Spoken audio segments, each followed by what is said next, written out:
बेधडकमध्ये तुमचं स्वागत। बेधडकमध्ये आज आपण चर्चा करणार आहोत देशामध्ये 9000 स्वयंसेवी संस्थांवरती बंदी आणि कारवाई केलेली आहे मोदी सरकारने आणि अर्थातच या स्वयंसेवी संस्थांना फॉरेन रेग्युलेशन जो FCRA जो कायदा आहे त्याचा तो भंग केल्याप्रकरणी ही कारवाई करण्यात आलेली आहे। या कारवाईमध्ये सगळ्यात महत्त्वाचा जो मुद्दा आहे तो हाच आहे की मोदी सरकार जाणून बुजून ही कारवाई करते का, अशा प्रकारची काही प्रतिक्रिया सुद्धा स्वयंसेवी संस्थांमधून येते। नेमकं काय घडतंय या बाबतीमध्ये ते आपण तपासणार आहोत। काही प्रश्न उपस्थित होतात, त्या प्रश्नांमधला सगळ्यात महत्त्वाचा प्रश्न हाच आहे की स्वयंसेवी संस्थांवर बंदी घालण्याचा केंद्र सरकारचा निर्णय योग्य आहे का।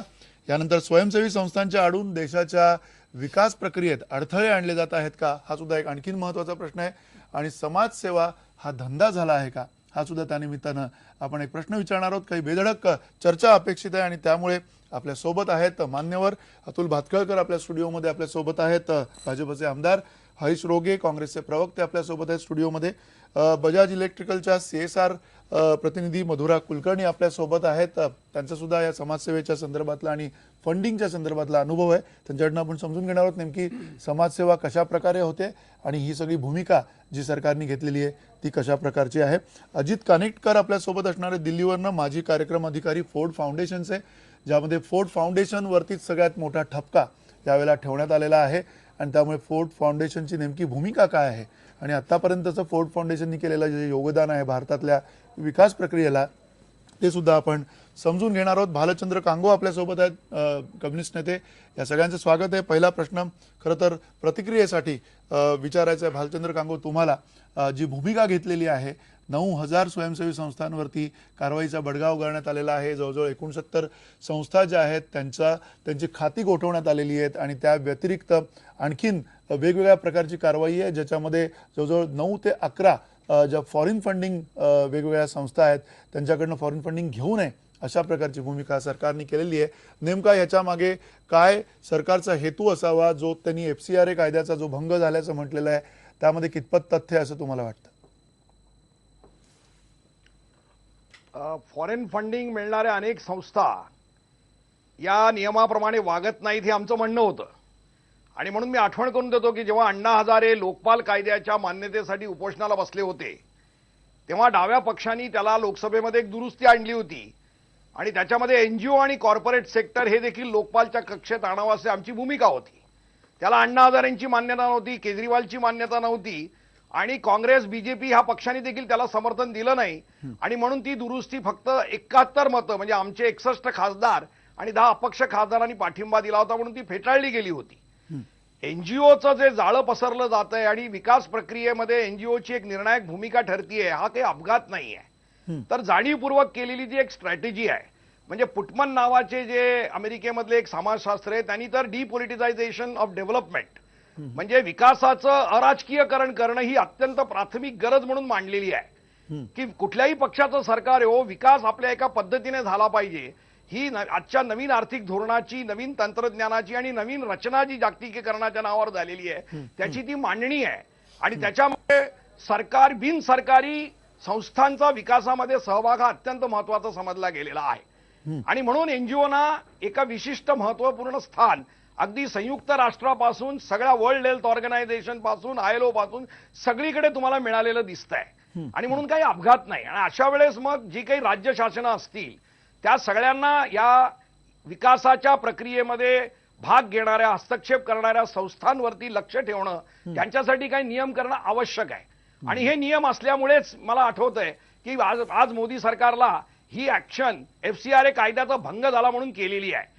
याची पार्श्वभूमी आपण बघितली पाहिजे। खरी लढाई सुरू झाली ती ग्रीन पीस ही जी एन्व्हायरमेंट म्हणजे पर्यावरणाच्या संदर्भामध्ये सगळ्या जगामध्ये आज एक अत्यंत महत्त्वपूर्ण काम करणारी संस्था आहे, त्या संस्थेच्या प्रतिनिधीला इंग्लंडमध्ये जाण्यासाठी बंदी केली आणि नंतर सुप्रीम कोर्टात ती केस जिंकली। त्याच्यानंतर ग्रीन पीसच्या कामगिरीवरती प्रश्नचिन्ह निर्माण केलं। त्याचप्रमाणे टिस्टा सेटलवाड ज्या आहेत यांनी सातत्याने गुजरातमधल्या दंगलग्रस्तांचे प्रश्न आणि त्यांची बाजू उचलून धरली, तिला त्यांच्या संस्थांना फोर्ड फाउंडेशन मदत देतं म्हणून आधी टिस्टा सेटलवाडना हायकोर्टातनं अडचणीत आणलं आणि सुप्रीम कोर्टामधनं त्यांना जेव्हा रिलीफ मिळाला त्याच्यानंतर मग फोर्ड फाउंडेशनवर म्हणजे त्यांना पैसे देणाऱ्या संस्थेवर आघात करण्यात आला आणि म्हणून ह्याची जेव्हा चर्चा सुरू झाली तेव्हा मात्र मग वर्तमानपत्रात आर्टिकल्स यायला लागले, एडिटोरियल यायला लागले की हा वेंडेटा आहे, बदल्याची भूमिका आहे.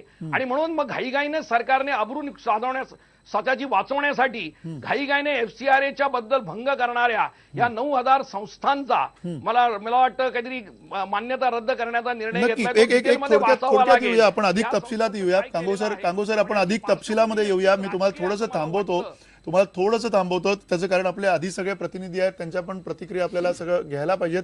हरीश रोगे, पहिली प्रतिक्रिया काँग्रेसची काय आहे? कारण 9,000 स्वयंसेवी संस्थांवरती हा बडगा उगारण्यात आलेला आहे. कांगोंचं जर का आपण नीट ऐकलं तर कुठेतरी त्यांनी एक जो शब्द वापरलेला आहे की वेंदेता, एक प्रकारची बदल्याची भावना या संस्थांच्या बाबतीमध्ये दिसतेय, तुम्हाला असं वाटतंय? नक्कीच दिसते आहे. आणि या ठिकाणी सरळ अभिव्यक्ती स्वातंत्र्य असेल किंवा ह्या लोकशाहीचा खून पाडण्याचं काम जे आहे हे मोदी सरकारने केलेलं आहे. आणि हे कशामधून आलेलं आहे? ह्या संस्था ज्या आहेत त्यांनी काही जर चुकीचं केलं असेल तर तुमच्याकडे आता सत्ता आहे ना, तुम्ही त्याच्यावरती एखादी श्वेतपत्रिका काढून त्यांनी कुठल्या प्रकारच्या चुकीच्या गोष्टी केलेल्या आहेत त्या राष्ट्रासमोर आणायला पाहिजे. आणि मग त्याच्यानंतर अशा प्रकारची जर कारवाई केली तर मी एक समजू शकतो. आता फोर्ड सारखी जी संस्था आहे ती स्वातंत्र्य, ह्या देशाला स्वातंत्र्य मिळाल्याच्या नंतर या देशाचा जो विकास करण्याचं जे एक धोरण पंडित जवाहरलाल नेहरूने स्वीकारलेलं होतं त्याच्यामधल्या ज्या सामाजिक काही चळवळी होत्या किंवा सामाजिक जे कार्यक्रम होते त्याच कार्यक्रमाला मदत करण्याचं काम फोर्ड फाउंडेशनने त्यावेळेला मोठ्या प्रमाणामध्ये केलेलं आहे. आणि त्या बाबतीमध्ये पंडित जवाहरलाल नेहरूने सुद्धा फोर्ड फाउंडेशनचे त्यावेळेला ऋण व्यक्त केलेलं आहे. मी या ठिकाणी सांगतो की सोयीप्रमाणे भारतीय जनता पक्ष आपलं राजकारण करताना या ठिकाणी दिसत आहे. आता ही जी सगळी मंडळी आहेत, मग किरण बेदी सुद्धा असतील, केजरीवाल सुद्धा असतील, अण्णा हजारे सुद्धा असतील, अरुंधती राय सुद्धा असतील, ह्या सगळ्या ज्या मंडळी आहेत ही सगळी मंडळी ज्या वेळेला UPAचं सरकार होतं त्यावेळेला त्या सरकारच्या विरोधामध्ये उभी राहिलेली होती. आणि त्यांनी संपूर्ण जे एक माहोल तयार केलेलं होतं त्या NGOच्या माध्यमामधूनच केलेलं होतं. आणि त्यावेळेला सुद्धा त्यांना मोठ्या प्रमाणामध्ये सरकार फॉरेन फंडिंग येत होतं.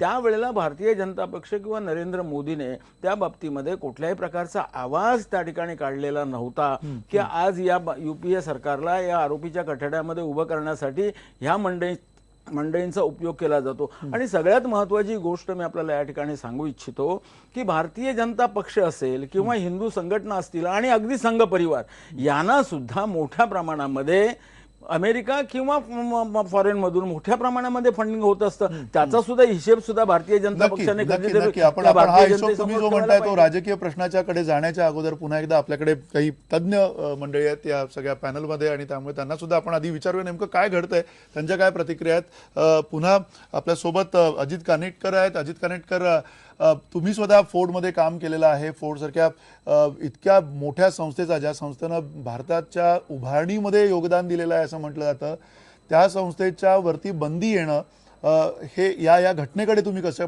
पद्धतीनं बघताय?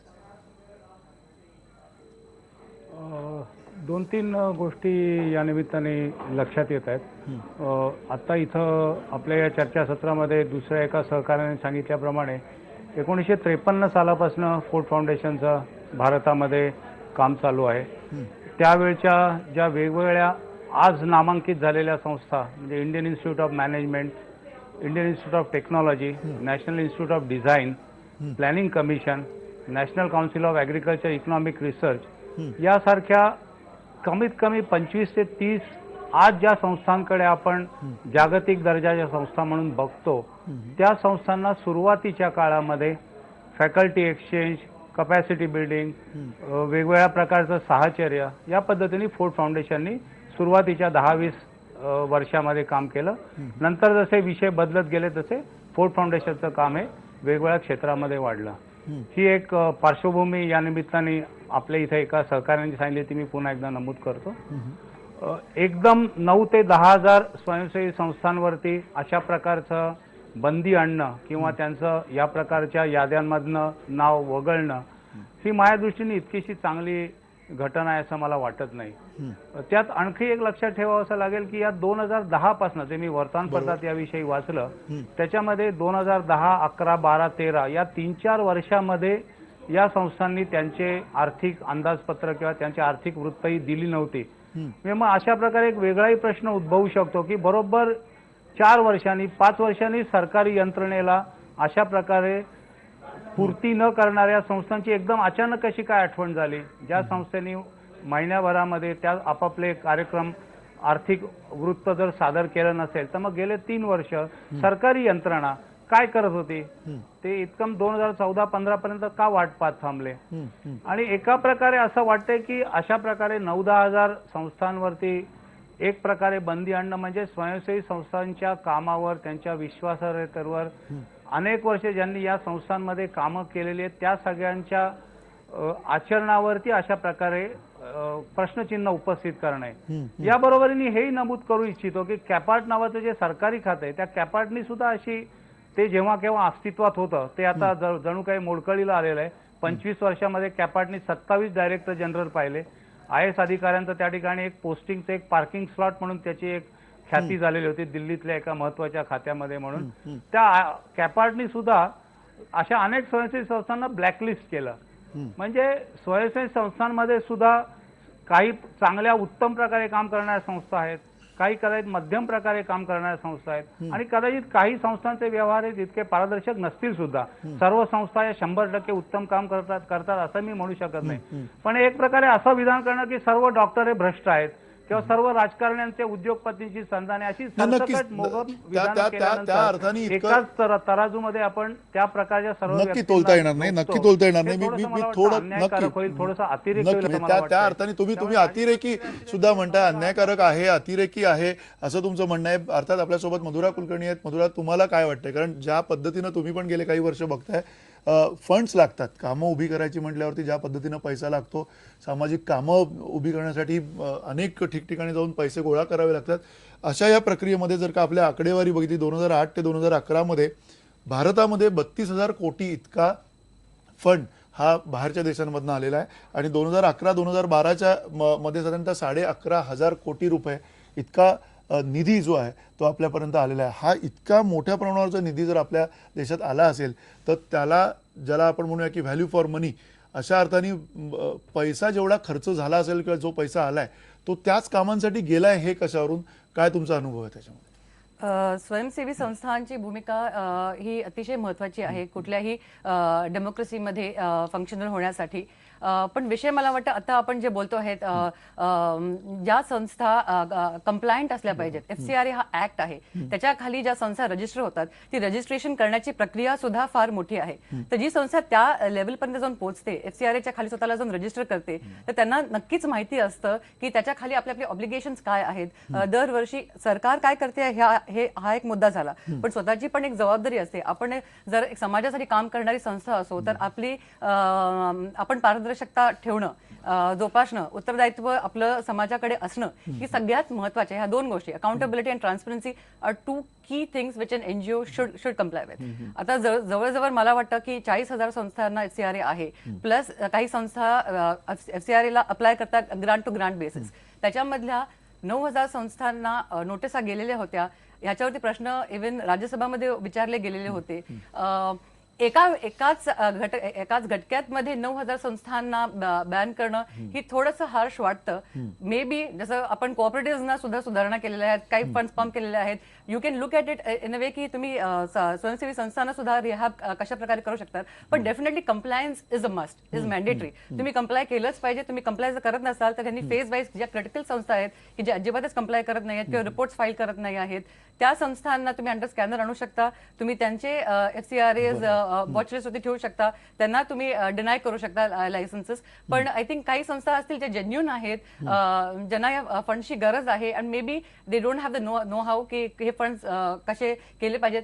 त्या प्रकारे कुठल्या प्रकारे चॅनल करून त्यांना कुठली माहिती मिळवून देऊन कशा प्रकारे करता येईल हे बघण्याची त्या अर्थाने संस्थांना जी शिस्त असायला हवी ती शिस्त लावण्यासाठी सरकारने सुद्धा मदत केली पाहिजे असं तुम्ही म्हणताय. पण पुन्हा अतुल भातखळकर, सगळा जो खेळ येतो तो पुन्हा मोदी सरकारवरती येतोय. त्याचं कारण सातत्यानं नाराजी जी व्यक्त केली जाते. आता आपल्या बऱ्याचशा ज्या काही मान्यवरांनी प्रतिक्रिया दिल्या त्याच्यामध्ये एक दिसतंय की कुठेतरी मोदी सरकारला हे सहन होत नाहीये की काय, मोदी सरकार अजिबात संस्था नकोच या भूमिकेमध्ये येते की काय. कारण 9,000 इतका मोठा आकडा संस्थांचा जो आहे तो एका एका एका कारवाईने, एका बडग्याने बाजूला करण्यात आलेला आहे. आणि अशा जर भूमिका जर असेल तर अशा प्रकारे विकासाचं जे एकूण वातावरण आहे ते वातावरण कसं तुम्ही पुढे घेऊन जाणार आहेत? एक प्रकारे एकाधिकारशाही पुन्हा पुढे रेटून न्यायची एवढाच तुमचा उद्देश आहे का?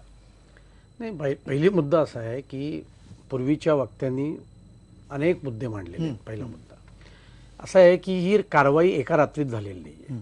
खरं तर हे इतकं अदर वे राऊंड आहे की तुम्ही जर का आकडे बघितले तर इतके धक्कादायक आहेत की ऑक्टोबर 14 पासून सरकार आल्यानंतर सरकारने, होम मिनिस्ट्रीने अनेक संघटनांना अंडर स्कॅनर केलं. सुमारे 10,15,000 NGOजना MHAने नोटिसा दिल्या की तुमचे 12, 13, 13, 14चे जे हिशोब आहेत हे हिशोब आजतागायत आलेले नाही आहेत, तुम्ही तुमचे हिशोब आम्हाला सादर करावेत. FCRA ऍक्ट नुसार जसं त्यांनी म्हटलं की कंप्लायन्स इज मस्ट. तुम्ही जर का फॉरेन फंडिंग घेत असाल तर ते कशाकरता वापरायचं हे ठरलेलं आहे आणि ते त्याकरता वापरलंय याचा कंप्लायन्स देणं आवश्यक आहे. पण 10,15,000 संस्थांना जेव्हा नोटिसा गेल्या त्यातल्या किती संस्थांनी उत्तर दिली आहेत? कंप्लायन्स तर सोडा हो, 393 का सव्वा पावणे 400, 200, पावणे 200, पावणे 300च्या आसपास संघटना आहेत की ज्यांनी देशाच्या गृहमंत्र्याने नोटीस दिल्यानंतर केवळ उत्तर दाखवण्याचं कर्तव्य दाखवलं. बाकीच्या संघटनांनी उत्तर सुद्धा दाखवलेलं नाहीये. सुमारे 300 संघटना अशा आहेत की ज्यांचे पत्ते सापडत नाहीत म्हणून नोटिसा या परत आलेल्या आहेत. त्यामुळे ज्या संघटनांनी उत्तरं पाठवली त्यांची मान्यता रद्द केलेली नाही.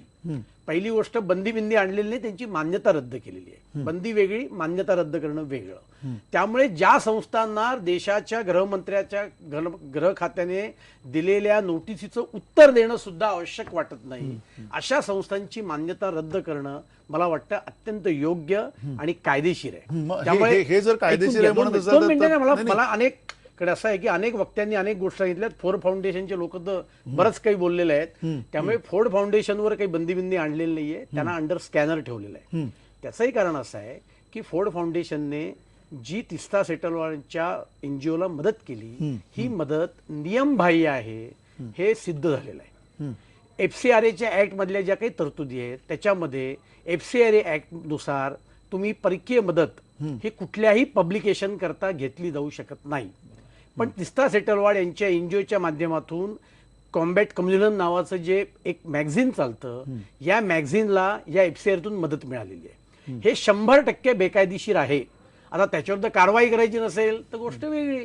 त्यांनी देशाच्या उभारणीत योगदान दिलं वगैरे वगैरे, त्यात मी काही फार जात नाही. कारण इतक्या मोठ्या देशाच्या उभारणीमध्ये एखादी संस्था योगदान देते याच्यावर माझा काही विश्वास नाही. योगदान असेल तर या देशातल्या 125 कोटी जनतेचं योगदान. नाही, पण 1952ला ज्यावेळेला फोर्ड फाउंडेशन आली त्यांनी योगदान जे दिलं ते आलेलंच आहे ना. त्या योगदानाला आपण नाकारू शकत नाही. आम्ही कुठे नाकारतोय? मुद्दा असा आहे, त्यांनी योगदान दिलं म्हणून त्यांनी बेकायदेशीर गोष्टी करायच्या का? नाही. दुसरा FCRAचा ऍक्ट असा आहे की FCRA ऍक्ट नुसार जी तुम्हाला परकीय मदत मिळते त्यातली 80% मदत ही तुम्ही ऑनगोईंग ऍक्टिव्हिटीज करता वापरली पाहिजे. कॅपिटल इन्व्हेस्टमेंट म्हणून तुम्हाला ती वापरता येत नाही. फोर्ड फाउंडेशनच्या बाबतीमध्ये हे सिद्ध झालेलं आहे की त्यांनी जी तिस्ता सेटलमेंटच्या NGOला मदत केली त्यातली 70% पेक्षा जास्ती जो खर्च त्यांनी केला हा खर्च हा कॅपिटल एक्सपेंडिचर म्हणून कार्यालय, वेतन याच्यावर झालेला आहे. त्यामुळे याच्यावर सुद्धा कायद्याने बोट ठेवलेलं आहे आणि फोर्ड फाउंडेशनवर बंदी घातलेली नाहीये, त्यांना अनरेकग्नाइज केलेलं नाहीये. पण बँक खाती गोठवलेली आहेत. त्यांना याचं कारण असं आहे, त्यांना अंडर स्कॅनर केलेलं आहे. आता तुमचं असं मत असेल की फोर्ड फाउंडेशनला बेकायदेशीर गोष्टी करायची या देशामध्ये परवानगी आहे तर मग हा मला माझ्या दृष्टीने हा चर्चेचा मुद्दा होऊ शकत नाही. त्यामुळे सरकारने जे केलंय ते अत्यंत योग्य केलेलं आहे. आणि खरं सांगायचं तर ही इतकं धक्कादायक आहे की या देशामध्ये 10,15,000 अशा NGOज आहेत ज्यांना फॉरेन फंडिंग येत आहे आणि ते देशाच्या गृह खात्याच्या नोटिसीला उत्तर सुद्धा देत नाहीये.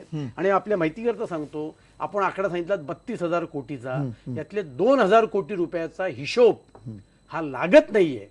कारण FCRA ऍक्ट नुसार जी मदत मिळते ती इकॉनॉमिक अफेअर्स मिनिस्ट्री खाली जाते आणि सरकारने यात कारवाई ही एका रात्रीत केली आहे. बडगा उगारलेला आहे असं अजिबात नाही. यांना नोटिसा दिल्या, त्या अंडर स्कॅनर ठेवल्या आणि त्याच्यानंतर त्यातून जी कायद्याला धरून आहे ती योग्य कारवाई केलेली आहे. त्यामुळे खरं तर कायद्याचं राज्य आहे हे आता बऱ्याच दिवसांनी सिद्ध झालंय. बाकी राजकीय पक्षांना राजकारण करू दे, पण रोग्यांना मी एवढंच सांगतो की UPAच्या कारकिर्दीत सुद्धा 4,000 अशा प्रकारच्या संस्थांवर युपीएने कारवाई केलेली आहे. आता त्यांची कारवाई ही राजकीय दृष्ट्या योग्य होती, आमची कारवाई ही राजकीय दृष्ट्या अयोग्य होती, याच्यामध्ये राजकारणाच्या पलीकडे या म्हणण्यात काही अर्थ नाही. त्यामुळे सरकारने 100% कायदे पाळलेले आहेत हे आपण लक्षात सरकार मुळात कायदे पाळण्यासाठी आणि मला मला शेवटचा मुद्दा फक्त मला एक गंमत की ज्या संस्थांची मान्यता रद्द केली त्यातली कुठली संस्था पुढे आली आहे की बा आमच्यावर अन्याय झाला म्हणून?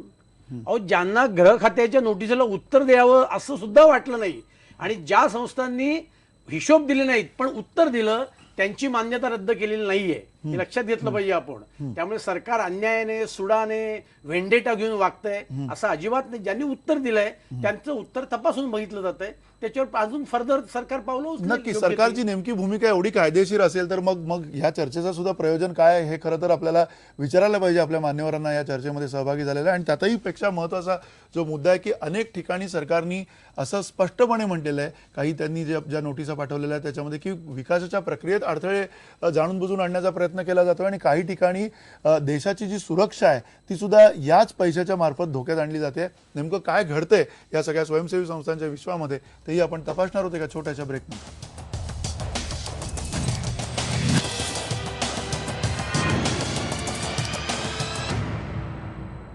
एकदा आपण चर्चा सुरू करूया. या चर्चेमध्ये अर्थात स्वयंसेवी संस्थांच्या वरती जी कारवाई झालेली आहे ती कारवाई योग्य आहे की अयोग्य आहे त्याच्या पुढे जाऊन खरं तर स्वयंसेवी संस्थांच्या एकूण कामावरती आणि त्यांच्या हेतूबद्दल जी शंका उपस्थित करण्यात आलेली आहे काही ठिकाणी त्या अनुषंगाने सुद्धा आपण चर्चा करणार आहोत. त्याआधी काही बेधडक प्रतिक्रिया आपल्या प्रेक्षकांनी दिलेल्या आहेत. सर्वेश सोनार म्हणतात, हो हे खूप चांगलं पाऊल आहे कारण या स्वयंसेवी संस्थांचा सुळसुळाट झालाय. प्रदीप रोकडे म्हणतायत, काही स्वयंसेवी संस्था संशयास्पद काम करत असतीलही मात्र सर्वच संस्थांना पिंजऱ्यात उभं करणं योग्य ठरणार नाही. प्रदीप डोंगरे पाटील म्हणतायत, आताच्या स्वयंसेवी संस्था स्वतःचा फायदा पाहतात, समाजाचा नाही. शंकर खांडेकर म्हणतायत, अलीकडच्या स्वयंसेवी संस्था म्हणजे पैसे कमवण्याची दुकानं झाली आहेत. आणि रमेश कोडग अवंडीकर हे म्हणतायत, सरकार हुकुमशाही पद्धत वापरत आहे, सरकार विरोधातला आवाज दडपण्याचा हा प्रकार आहे. एकूण वेगवेगळ्या प्रतिक्रिया आपण बघितलेल्या आहेत आपल्या प्रेक्षकांच्या. अर्थात पुन्हा एकदा भालचंद्र कांगो तुम्हालाच हा प्रश्न विचारायचा आहे, तुम्ही कुठल्या आधारावरती म्हणताय की एकीकडे सरकार सुडबुद्धीने वागतंय किंवा ज्या पद्धतीनं ही जी कारवाई झालेली आहे या कारवाईमध्ये ही अंतिम कारवाई नाही आहे असं सुद्धा भाजपचे नेते इथले म्हणतायत. काय तुम्हाला त्याच्यावरती म्हणायचं आहे, काय तुम्हाला वाटतंय की अशा प्रकारे सरकारची भूमिका ही संपूर्ण स्वयंसेवी संस्थांना बाद करून टाकणे अशी नाही असं त्यांचं म्हणणं आहे, त्याचं तुम्ही समर्थन कराल? नाही, मी पहिल्यापासून सांगतो की स्वयंसेवी संघटनांना संपूर्णपणे बाद करणं आजच्या व्यवस्थेमध्ये कोणालाही शक्य नाही. कॉर्पोरेट सोशल रिस्पॉन्सिबिलिटीसाठी 2% पैसा तुम्ही खर्च करायला सांगितलेला आहे. 32,000 किंवा पेक्षाही जास्त करोड रुपये त्याच्यामध्ये अवेलेबल आहेत. हे पैसे खर्च करायचे असतील तर कुठली तरी यंत्रणा पाहिजे आणि ती यंत्रणा सध्याच्या काळामध्ये एनजीओच्या मार्फतच निर्माण करण्यात आलेली आहे. याच्याकडे मी आपलं लक्ष वेधू इच्छितो. म्हणजे कुठलंही सरकार जरी आलं आणि त्यांनी सांगितलं की आम्ही एनजीओ बॅन करू तर ते अशक्य आहे, आपण पहिल्यांदा लक्षात घेतलं पाहिजे. दुसरी गोष्ट जी माझं मत जे मी सांगितलं त्याच्या मागची ग्रीन पीस बद्दल जी काही कारवाई मध्यंतरी झाली आणि टिस्टा सेटलवाड आणि फोर्ड फाउंडेशन आणि एकंदरीत गुजरात सरकारची त्यांचा असलेला संबंध याची पार्श्वभूमी आजच्या निर्णयाला आहे. म्हणून त्याला वेंडेटा म्हणजे त्याला काहीतरी एक दहशत निर्माण करण्याचं की आमच्या विरुद्ध तुम्ही वागाल तर आम्ही कायद्याचा बडगा तुम्हाला उचलू अशा प्रकारची ऍक्शन असण्याची शक्यता भीती ही वेंडेटा या शब्दामधनं मी व्यक्त केलेली आहे. आणि म्हणून मला असं वाटतं की या पार्श्वभूमीवर ही जी भीती आहे. नाही कांगो साहेब आपण सुरुवातीच्या आपल्या पहिल्या याच्यामध्ये फार पहिल्या भागात त्याच्यातल्या सर्व पूर्वार्धात आपण फार लॉजिकल आणि चांगलं बोललात. एवढाच मुद्दा आहे, 44,000 संस्थांना फायनान्शियल युनिटने स्कॅनर खाली घेतलं. त्यातल्या 10,15,000 संस्था ज्यांनी हिशोब दिले नाहीत असं लक्षात आलं, त्यांना नोटिसा दिल्या. त्यातल्या 9,15,000 सुमारे संस्थांनी देशाच्या गृह खात्याच्या नोटिशीला उत्तर देण्याची सुद्धा तसदी घेतली नाही. अशा वेळेला सरकारने काय करावं? आणि सरकारने कधी असं म्हटलं की आम्ही एनजीओवर बंदी घालतो? लक्षात घ्या की त्यामुळे मला म्हणायचंय की चर्चा जर का राजकीय कृपया करू नका. फोर्ड फाउंडेशनच्या बाबतीतला मुद्दा तोच आहे, त्यांना अंडर स्कॅनर ठेवायचं नाही का? त्यांनी जर का एखादी गोष्ट इलिगल केली असेल, माझा- सबरंग कम्युनिकेशनला त्यांनी फंडिंग केलं, फॉरेन फंडिंगच्या नियमामध्ये ही मूलभूत अट आहे की पब्लिकेशनला मदत करायला त्याच्यामध्ये बंदीच आहे आउटराईट. असं असताना कॉम्बॅट कम्युनिझम नावाच्या मॅगझिनला त्यांनी फंडिंग केलं. अशा वेळेला सरकारने त्यांना नोटीस पण द्यायची नाही. या देशात राज्य कोणाचं आहे, माझं कायद्याचं काय का म्हणणं अजून तुम्ही कोणाचं लक्षात आहे? घ्या, सरकार हा मुद्दा कायदे आहे. या देशामध्ये अस्तित्वात फॅक्ट्सवर आहे. बोला, जनरल बोलू कायदे नका कृपया. अस्तित्वात आहे, त्या कायद्याचा उपयोग आणि केला. कोणी म्हणून असं तर म्हटलेलं नाही की म्हणून एनजीओ तर मी बंदी करा. लोकसभेमध्ये कोणी म्हटलं एनजीओ बंदी करा? लोकसभेमध्ये एनजीओला लोकपालच्या अंतर्गत आणावं असा मुद्दा आम्ही विषय मांडला वेगळा होता. आहे. एनजीओवर तो बंदी कशासाठी करायला मांडला कोणी म्हटलं या होता देशात? की याच्यामधलं सब्जेक्टिव्हिझम करता येऊ नये म्हणून. पण कोणी त्याला म्हटलं तुम्ही तेव्हा NGO वर बंदी पाठिंबा करावं दिला म्हणून? नाही, याच्याकडे मी लक्ष वेधलं. हा. कारण एनजीओ हे पैशाचा दुरुपयोग करतात, गैरवापर करतात, त्याचा त्यांनी रीतसर धंदा केलेला आहे अनेक एनजीओनी. तुम्ही जर नीट अनालिसिस केलं तर एनजीओ बहुतेक सगळ्या रिटायर्ड सरकारी कर्मचाऱ्यांचे किंवा राजकारणी लोकांचे, त्यांना ज्यांना माहिती आहे पैसा कसा कुठून येतो, कसा येतो, ह्या लोकांचे आहे. ते गंभीरपणे तुम्ही नीट अभ्यास करून बघा. त्यामुळे ते स्कॅनर खाली आले पाहिजे, ते आमचं म्हणणं आहे. म्हणून तर आम्ही लोकपाल कायद्याखाली त्यांना आणा म्हटलं होतं. त्याला तुम्ही विरोध केला. म्हणजे तुम्हाला ऍक्शन घ्यायची आहे, पण ती ऍक्शन तुम्हाला आपल्या ताब्यात ठेवायची आहे. म्हणजे गरज असेल तेव्हा ऍक्शन घ्यायची, गरज नसेल तेव्हा घ्यायची नाही, अशी सोयीस्कर सोय करायची आहे. लोकपाल खाली आणलं असतं तर हा भ्रष्टाचार आहे. तुम्ही ज्या कामासाठी पैसे घेता ते काम तुम्ही करत नाही, हा भ्रष्टाचार आहे. आणि लोकपाल हा भ्रष्टाचार कंट्रोल करण्यासाठी आणलेला कायदा आहे. त्याच्या खाली आणा ना तुम्ही, आम्ही कुठे नाही म्हणतो. नाही ठीक आहे, परंतु ठीक आहे. तुम्ही सरकारच्या तुम्ही हातात लोकपाल सरकारी अशी एक यंत्रणा आहे की ती एका म्हणजे- विशिष्ट राजकारणाची आणि भूमिकेशी बांधलेली असते. आणि म्हणून त्यांनी ऍक्शन घेतल्यानंतर त्याच्या भूमिकेबद्दल वाद होणारच. कांगो साहेब, कायदा कसा कुठल्या भूमिकेला बांधलेला असतो? एफसीआरएचा कायदा आम्ही नाही आणला. अहो कायद्या कळलं का? एफसीआरएचा केव्हा कायदा आम्ही कायदा नाही आणलाय. वापरायचा आणि केव्हा नाही, अजून गेल्या वर्षात हे तर बदल तुम्ही पण नाही ठरवता ना. केलेत. हे तर तुम्ही ठरवताना. अहो, खुल्या मनाने स्वागत करा की केंद्रातल्या सरकारने चांगली ऍक्शन घेतली, याचं स्वागत करा. त्याला काय अडचण आहे स्वागत करायला? अहो माझं काय नाव म्हणून मी आधीच म्हटलं की आम्ही नीट आणि माहिती ज्या देऊ, संस्थांनी कोणाकोणावर नोटिशीला action उत्तर घेतली दिलं, आहे. नाहीतर ते त्यांची एनरॉन चौकशी सारखं फर्दर व्हायचं चालू आहे. की एनरॉन त्यांची समुद्रात काही त्याला बुडवलं recognize आणि केलेलं पुन्हा नाहीये. बाहेर काढलं यात आणि कुठली ते मनमानी भूतांच्या नाहीये. डोक्यावर बसलं. तसं नाही, ठीक होऊ आहे. नये. एक मिनिट तसं पुन्हा होऊ नये एवढी त्यांची भीती आहे. पुन्हा तुमची भीती आहे, तुमची साधार भीती आहे. त्या भीतीबरोबर हरीश रोगे तुम्हाला हे पटतंय का की म्हणजे सूडबुद्धीचा मुद्दा आपण थोडा बाजूला ठेवूया तुर्तास, पण त्याहीपेक्षा महत्वाचं म्हणजे हेतू जो आहे सरकारचा, तो हेतू तुम्ही म्हणताय की शुद्ध नाहीये. जर कायद्याची अंमलबजावणी केली सरकारने तर तो हेतू शुद्ध कसा नाहीये असं तुम्ही म्हणू शकता? नाही, हेतू शुद्ध आहे का नाही तो तपासायचा असेल तर त्याच्यापूर्वीची पार्श्वभूमी बघायला पाहिजे. आता हे जे सगळं काही चाललेलं आहे ते तिस्ता सेटलवाड जे आहे आणि ते भारतीय जनता पक्ष म्हणजे त्या ठिकाणी मोदी सरकार आणि त्यांच्यामध्ये जे काही चाललेलं आहे त्याच्या पार्श्वभूमीवरती ही कारवाई झालेली आहे.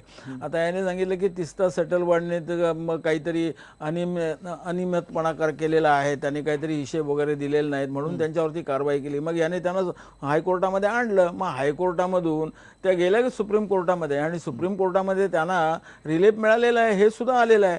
म्हणजे सुप्रीम कोर्टाने घेतलेला निर्णय जो आहे तो चुकीचा आहे आणि हायकोर्टाने घेतलेला निर्णय आहे तो बरोबर आहे, हे कसं काय मानायचं? आणि दुसरी एक गोष्ट मी आपल्याला सांगू इच्छितो की मगाशी माझे मित्र बोलत असताना म्हणाले की जे सार्वजनिक जे कामं आहेत, विकासाची जी प्रक्रिया आहे त्या विकासाच्या प्रक्रियेमध्ये सुद्धा बाधा आणण्याचं काम जे आहे त्या स्वयंसेवी संघटना करत असतात आणि देशाच्या सुरक्षा सुद्धा धोक्यामध्ये आलेली आहे. आता देशाची सुरक्षा कशी काही धोक्यामध्ये आलेली आहे हे सुद्धा आता मगाशी तुम्ही म्हणालात नाही त्या ठिकाणी काही जे रिप्लाईज वाक्य नाही काही उच्चारलेली रिप्लाईज आहेत, काढून काही बघा. रिप्लाईज नाही सरकारचे काही जे काही नोटीस एकही दिलेले वाक्य आहेत उच्चारलेलं त्याच्यातल्या नाहीये. काही संस्थांमध्ये सरकारने म्हटलेलं आहे ना, अतुल भातकर सर, सरकारने सरकारने काही माझ्या ठिकाणी नावावर म्हटलंय. खपवत आहे. ज्या- ज्या- तुमच्या एवढ्या पुरता मुद्दा आहे. ज्या- ज्या- तुमचं सरकार आहे. तुमचं म्हणून तुमचं तुमच्या आहे. नावावरती भाटकर म्हणताय. साहेब, सरकार ज्या तुमचं आहे, नोटिसा सरकारची मिळालेल्या आहेत बाजू तुम्ही इथे मांडता. अहो, तो मुद्दा त्यामुळे नाही, जर हो, सरकार साहेब. नाही, सरकार जर तुम्ही काय बोललात आता? तुमच्यापेक्षा नाही ठीक आहे काय? तुमच्यापेक्षा मग काय? सरकारचं असं म्हणत असेल तर ते अधिक गंभीर आहे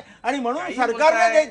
अरे नाही, भाटकर नाही, साहेब, मुद्दा- तुम्ही मुद्दा नाही- सरळ आहे. तुम्ही नाही, नाही म्हणाला बा- बा- ठीक आहे. बा- तुम्ही आता नाही बोला. म्हणाले, पण ज्या- तुमचं- ज्या- आता ज्या- जे बोलायचं अहो, ते पण बोला. ऐका ना माझं, तुमचं जे सरकार जे आहे की ज्याचं नेतृत्व नरेंद्र मोदी करतायत ते सरकार सांगताय की देशाची सुरक्षता जी आहे ती धोक्यामध्ये आणण्याचं काम या स्वयंसेवी संघटना करतायत. मग देशाची सुरक्षितता जर धोक्यामध्ये आणण्याचं काम या संघटना करत असतील तर ते अधिक गंभीर आहे. आणि मग ते तुमच्या सरकारने जे आहे ते लोकांच्या समोर मांडायला पाहिजे ना की कशा तऱ्हेने सुरक्षा धोक्यामध्ये आणली जाते. अतुल भातखळकर, तुम्ही हा सोयीनी मुद्दा तुम्ही टाळू शकत नाहीये, कारण काय नाही तुम्ही हसताय ज्या पद्धतीने तुम्हाला की इतकं असंबंध ते बोलू असं आहे बघा.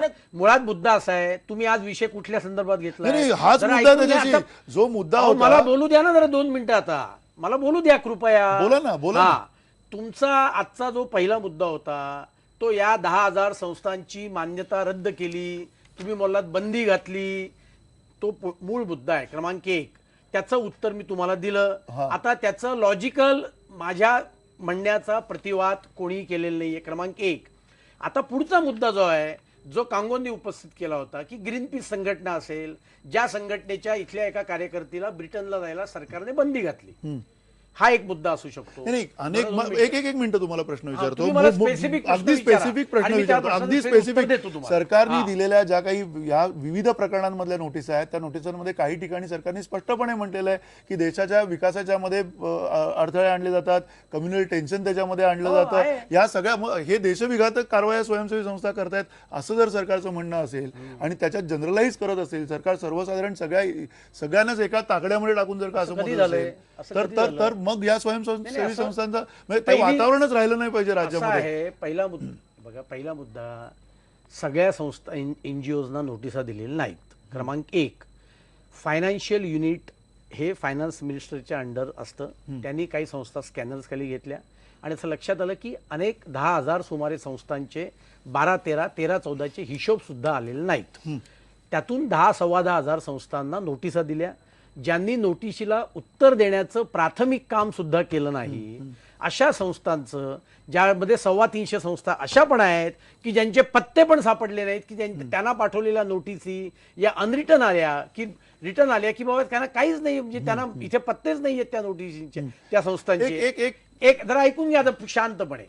दुसरा मुद्दा असा आहे की या देशामध्ये ही वारंवार तक्रार केली जाते की अनेक एनजीओ जे आहेत ज्यांना विशेषतः फॉरेन फंडिंग आहे, या निरनिराळ्या उद्देशांकरता काम करत असतात. त्यांचं सांगणं एक आहे, त्यांचा व्यवहार एक आहे. याची जर का तक्रार आल्यानंतर सरकारने चौकशी करू नये असं तुमचं मत असेल तर गोष्ट वेगळी. सरकारने कुठली गोष्ट जनरलाइज केलेली नाही. म्हणून मी तुम्हाला सांगितलं की ज्यांनी नोटिशीला उत्तर दिलेलं आहे अशा संस्थांना अनरेकग्नाइज केलेलं नाही. त्यांची यापुढे फर्दर त्यांचं उत्तर जे येईल त्या उत्तरावर चौकशी केली जाईल. आता ग्रीन पीस सारखी संस्था आहे. आता हा एक मोठा चर्चेचा विषय आहे. ग्रीन पीसला सुद्धा या देशात काम करण्याचा अधिकार आहे, पण या देशाच्या कायद्या कानूनच्या अंतर्गत एनजीओचं काम हे देशाच्या विकासाचं आहे. देशाच्या पॉलिसीज किंवा देशातले मोठे प्रोजेक्ट्स, ह्या प्रोजेक्ट्सच्या विरोधामध्ये फॉरेन फंडिंग घेऊन या देशातल्या मोठ्या प्रोजेक्ट्सच्या विरुद्ध किंवा कुठल्याही एखाद्या पॉलिसीच्या विरोधात काम करण्याचा अधिकार त्या संस्थेला आहे की नाही, हा डिबेटेड मुद्दा आहे. मी तुम्हाला एवढं वेळ घेतला, मुद्दा सेवाभावी संस्था आहे की ग्रीन पीस या संस्थेने एक व्यक्ती जी या ठिकाणी नोकरीला ठेवली त्याचा महिना पगार हा फक्त अवघा 2.5 लाख रुपये आहे. आलं लक्षात? इतकी सेवाभावी संस्था ही आहे. अशी मी तुम्हाला ग्रीन पीस वर तुम्ही एक वेगळं डिबेट ठेवा. नाही ठीक आहे, आपण हे कल्चर मान्य आहे. कारण तुम्ही तुमच्याच सरकारने अलीकडे म्हटलं होतं की या सगळ्या पंचतारांकित संस्था आहेत, पंचतारांकित वेगवेगळ्या प्रकारचे एनजीओचे कार्यकर्ते आहेत. हे सगळं जरी असलं तरी पुन्हा एकदा अजित कानेटकर तुम्हाला विचारायचं आहे, ज्या पद्धतीनं हा सगळा आपण चर्चा करतोय, विवाद करतोय, त्याच्यामध्ये सगळ्यात महत्वाचा जो मुद्दा आहे तो हाच आहे की या संस्थांना तुम्ही ज्यावेळेला फंड्स देत असतात, वेगवेगळ्या फोर्ड फाउंडेशन असेल, रॉकफेलर असेल, हे करत असताना ह्यांनी कुठेतरी या देशातले जे कायदे आहेत, या देशातली जी काही एकूण व्यवस्था आहे तिला आव्हान देण्याचा प्रयत्न केलेला आहे असं जे बोललं जातं. एक प्रकारचा अजेंडा देशाच्या विकासाच्या विरोधात वापरण्यात आलेला आहे असं जे बोललं जातं, आता ते बोललेत सुद्धा, तो तुम्हाला त्याच्यामध्ये तथ्य वाटतंय का? याबद्दल मी 2 माझे विचार मांडतो. पहिला, तुमच्या प्रश्नाकडे यायच्या आधी ते आधीचा जो मुद्दा सारखा सांगितला होता की 10,000 जणांना नोटिसा पाठवल्या आणि त्यातल्या 400 जणांनी उत्तरं दिली, मी सुमारे 15 वर्षापूर्वी माझ्या PhD साठी जेव्हा प्रायव्हेट कंपन्यांचा अभ्यास करत होतो तेव्हा त्यातल्या 40 कंपन्या ज्यांनी लोकांकडनं पैसे गोळा केले यांना मी तपासायला सुरुवात केली माझ्या रिसर्चसाठी, आणि त्यातल्या 25 कंपन्या या ब्रीफकेस कंपन्या होत्या. उदाहरण अशासाठी दिलं की आज समजा जर आपण कॉर्पोरेट सेक्टर मधल्या कंपन्या बघितल्या तर कदाचित तिथेही 10,000 आणि 500 अशी संख्या आपल्याला मिळू शकेल. पण हा थोडा चर्चेच्या पेक्षा वेगळा मुद्दा झाला. सेबी त्यांना नोटीस पाठवेल का नाही, मिनिस्ट्री ऑफ कॉमर्स याच्यामध्ये काही लक्ष देईल का नाही, हा वेगळा मुद्दा. दुसरा जो मुद्दा महत्वाचा तुम्ही असा मांडलात की या सगळ्या सरकारच्या सगळ्या यंत्रणेला, मग ते कुठलंही सरकार असो, काँग्रेसचं असो किंवा भाजपचं असो, NDAचं असो किंवा UPAचं असो, मला वाटतं सरकारला प्रश्न विचारलेले आवडत नाहीत. ते कुठलंही सरकार असो, सरकार जे म्हणेल ती पूर्व दिशा. मग एखादं धरण असेल तर ते धरण होणं चांगलं कसंच आहे असं वर्षानुवर्ष आपण ऐकत आलो. धरण या देशाला हवी आहेत का नको आहेत, हवी आहेत. पण त्या धरणामध्ये ज्या धरणग्रस्तांची जमीन जाते त्यांच्या रिहॅबिलिटेशनचं काय, हा प्रश्न सरकारला आवडत नाही. अणुभट्टी देशाला हवी आहे का नको आहे, हवी आहे. पण अणुभट्टीतनं जो त्याचं रेडिएशन होणार आहे त्याच्याकडे त्याची आपल्याकडे व्यवस्था ते सगळं करण्याची आहे का नाही, हा प्रश्न सरकारला विचारायला आवडत नाही. सर्वांसाठी आरोग्य आपल्याला हवंय, नक्की हवंय. पण आपल्या देशातली प्रायमरी हेल्थ सेंटर चालतात का चालत नाहीत, तिथं योग्य प्रकारे व्यक्ती उपस्थित असतात का नाहीत, डॉक्टरांची संख्या पुरेशी का आहे का नाही, हा प्रश्न सरकारला, मग ते कुठलंही सरकार असो, मोदी सरकार असो किंवा आधीचं सरकार असो, हा प्रश्न विचारणं आवडत नाही. त्यामुळे हा प्रश्न विचारणं हा जर गुन्हा असेल, ही जर राष्ट्रीय सुरक्षेचा प्रश्न असेल तर मग मला वाटतं आपल्याला राष्ट्रीय सुरक्षा या प्रश्नाचीच मुळात चर्चा करायला. सुरक्षा कोणाची? बंगल्यामध्ये बसलेल्या, खासदार निवासामध्ये वेतन घेतलेल्या, 7व्या आयोगाने आपलं सगळं पुढचा पेन्शन लावून घेतलेल्या सरकारी कर्मचाऱ्यांची व्यवस्था, MP MLA जे सगळे लोकसभेमध्ये स्वतःचे सगळे ठराव करून घेऊन आपले तळ्यात पेन्शन व्यवस्था करा, त्यांची आपल्याला सुरक्षा महत्वाची आहे की या सगळ्या प्रकल्पांमध्ये? नक्की तुमचा मुद्दा पोहोचला. वेळ थोडा कमी पडणार आहे आपल्याकडे या चर्चेसाठी, पण नक्की तुमचा मुद्दा पोहोचला. हे जे बोलतायत ना, मुळात त्याचं तुम्ही थोडंसं आश्वस्त करायला पाहिजे आम्हाला. कारण असा जो एक समज होतोय ना, जो समज होतोय की बाबा या स्वयंसेवी संस्थांचं वातावरण आणि त्यांच्यातला विरोध जो आहे तोच नसावा सरकारला. विकास एकटं सरकारच करतंय, विकास एकटं सरकारच करतंय. कानिटकर अत्यंत राजकीय बोलतायत. त्यांनी आव जरी आणला असला फोर्ड फाउंडेशनचा, समाज सुधारणेचा, मूळ मुद्दा काय आहे या सगळ्या प्रकरणातला? ग्रीनपीस संघटनेवर केंद्रातल्या सरकारने बंदी घातलेली नाही. वादाचा कळीचा मुद्दा काय होता? या देशातल्या धरणांच्या विरोधात, या देशातल्या अणुभट्ट्यांच्या विरोधात, या देशाच्या पार्लमेंटने, या देशाच्या लोकनियुक्त सरकारने घेतलेल्या पॉलिसी डिसिजनच्या विरोधामध्ये फॉरेन फंडिंग घेऊन तुम्हाला आंदोलन करण्याचा अधिकार आहे का? ग्रीनपीस संघटनेवर बंदी घातलेली नाहीये. सरकारचा मुद्दा एवढाच होता की ग्रीनपीस संघटनेची इथली कार्यकर्ती ब्रिटनमध्ये जाऊन ब्रिटनच्या संस्थेसमोर त्या ठिकाणी निवेदन करते, हा त्यातला मुद्दा होता.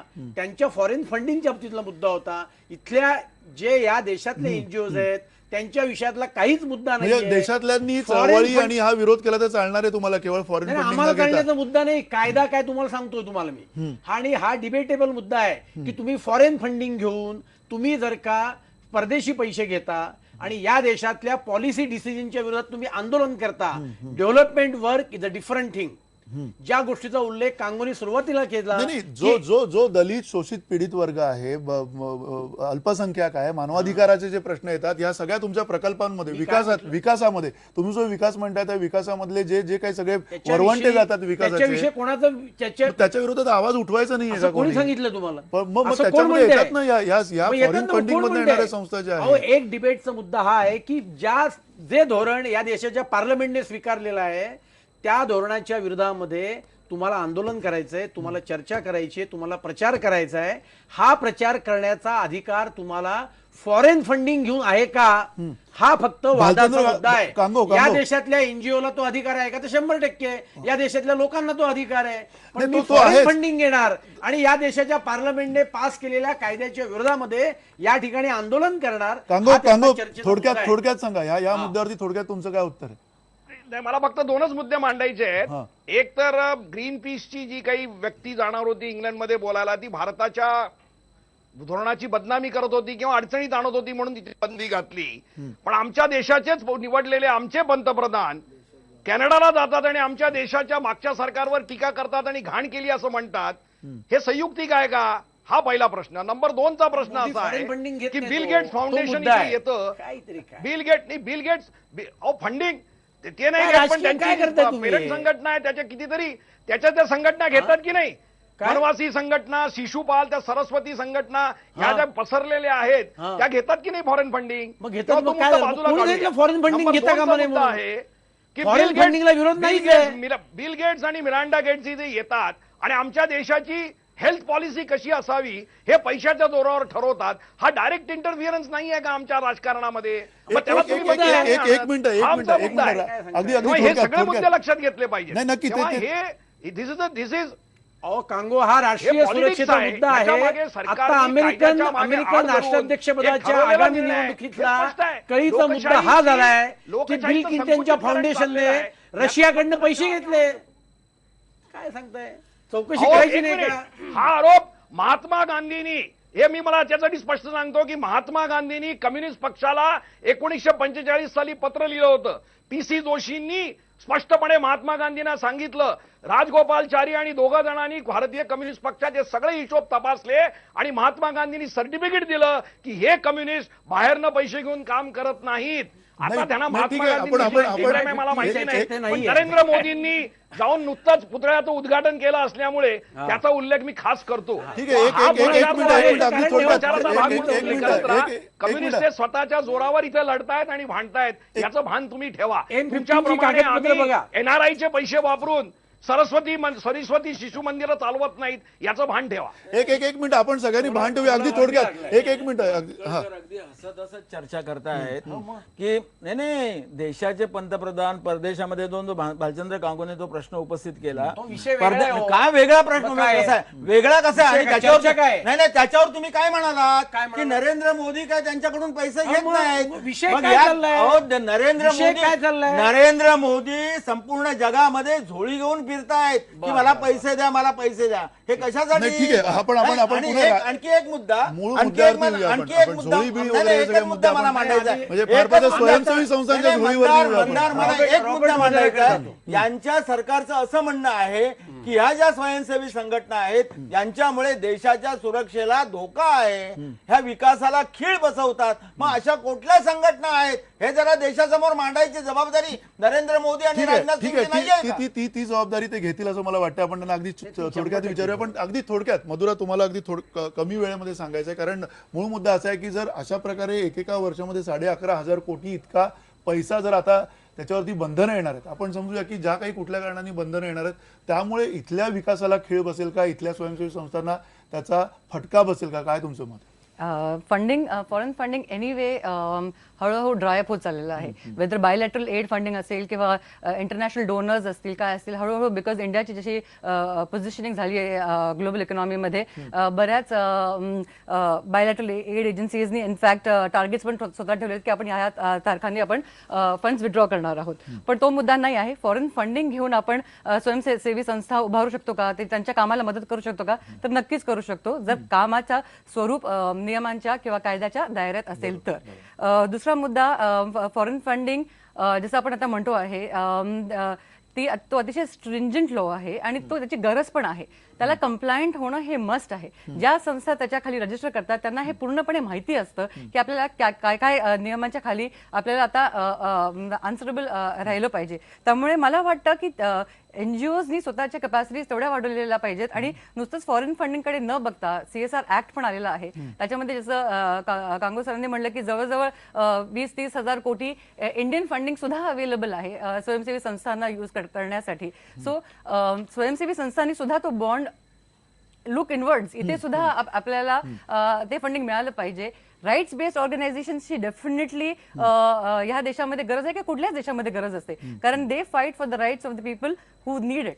आणि त्यांना ह्या देशामधनच फंडिंग मिळू शकतं का किंवा बाहेरच्या देशांमधून फंडिंग मिळू शकतं हा मुद्दा न घेता त्यांची धोरणं व्यवस्थित आहेत का, त्यांचं पॉलिसी ऍडव्होकेसी नक्की. बरोबर आणि त्यातला पोहोचते का, हेतू सुद्धा तपासायला सरकारकडे काहीच व्यवस्थित हरकत मुद्दे नाही. जात आहेत का, हेतूच्या हे- संदर्भामध्ये हा महत्त्वाचा मुद्दा आहे. सरकारकडे काही पुरावे असतील तर सरकारने अशा संस्थांना नक्की हा की रोगेंनी चर्चा राजकीय केली, त्यांना करू द्या. पण त्यांच्याच सरकारने मद्रास म्हणजे तामिळनाडू मधली अणुभट्टीच्या विरोधामध्ये ज्या वेळेला काही स्वयंसेवी संस्थांनी कामं केली त्या लोकांना ती जे फॉरेनर्स होते त्यांना सुद्धा आणि त्या संस्थेला डिपोर्ट केलं. त्यावेळेला चिदंबरम गृहमंत्री होते, कळलं की नाही. त्यामुळे अशा प्रकारच्या संस्था या फॉरेन फंडिंगवर कामं करत असतात आणि त्यांच्या सरकारने सुद्धा अशा लोकांना डिपोर्ट केलेलं आहे. ठीक आहे. त्यामुळे त्यावेळेला भारतीय जनता पार्टीने असं म्हटलं नाही की सरकार हे एनजीओवर बंधनं घालतंय, अमुक करतंय.